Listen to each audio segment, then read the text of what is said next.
Qui, d'après vous, entre les deux, a le plus d'importance? Un livre saint ou une horloge? Vous allez sûrement me répondre, un livre saint, il contient la sainteté, à la différence d'une horloge où il n'y en a pas. Soyez surpris par l'histoire suivante que je vais vous partager. Il y a environ 130 ans, on raconte sur le rabbi Yosef Yitzhak, le beau-père du rabbi de Lubavitch. Alors qu'il est encore un petit enfant, un jour il rentre dans sa chambre à coucher et il remarque que sa bourse de pièces qu'il avait récoltée pendant des mois et des mois, elle était pleine. Il dit, waouh, Baruch Hashem, je vais pouvoir utiliser cet argent pour de bonnes choses. Et là, à ce moment-là, il commence à réfléchir, est-ce que je m'achète un livre de Torah ou bien je m'achète une horloge? Il faut savoir qu'à son époque, les livres de Torah, c'était pas comme aujourd'hui l'imprimerie où on peut trouver très facilement des livres imprimés ou bien des livres à des prix abordables. Les livres étaient très très chers. C'est des livres qui étaient écrits à la main. Ou bien une horloge qui va me permettre de pouvoir organiser de la meilleure manière mon temps. Il réfléchit et s'est dit, j'ai décidé de me procurer une horloge pour mieux organiser mon temps avant de pouvoir démarrer mon quotidien. Et également, lorsqu'il interrogea sa maman, la rabbinite, elle lui dit, ton choix est le meilleur choix. Chers amis, cette histoire permettra de pouvoir répondre à une des interrogations très intéressantes de la parashat Bo de cette semaine. Comment ça se fait qu'Akadosh Baruch Hu choisit en tant que première mitzvah qu'il va donner au peuple juif juste avant de sortir d'Égypte, la mitzvah de sanctifier une fois par mois la lune qui touche à Chodesh. Ou bien, si on veut extrapoler le sujet, l'édification du calendrier hébraïque selon le Rosh Chodesh, le début du mois.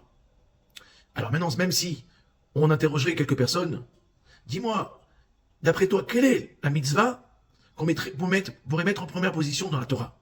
Certains diront le Shabbat, c'est un jour saint qu'on observe une fois par semaine.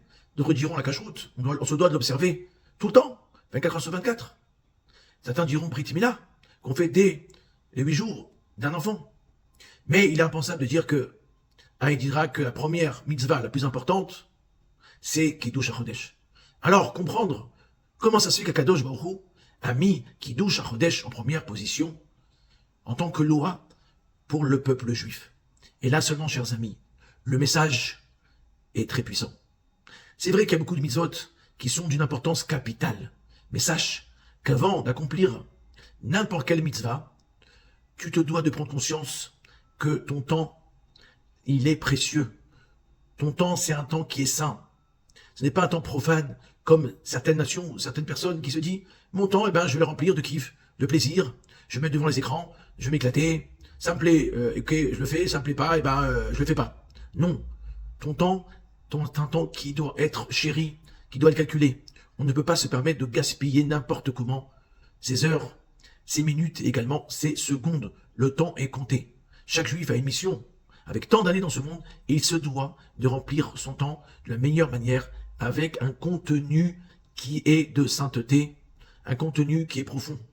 C'est la raison pour laquelle, vous savez, lorsque on veut bénir d'une personne de la longue vie, on lui dit « Arichut Yamim », que tu aies de longs jours. Pourquoi tu ne dis pas que tu aies des longues années?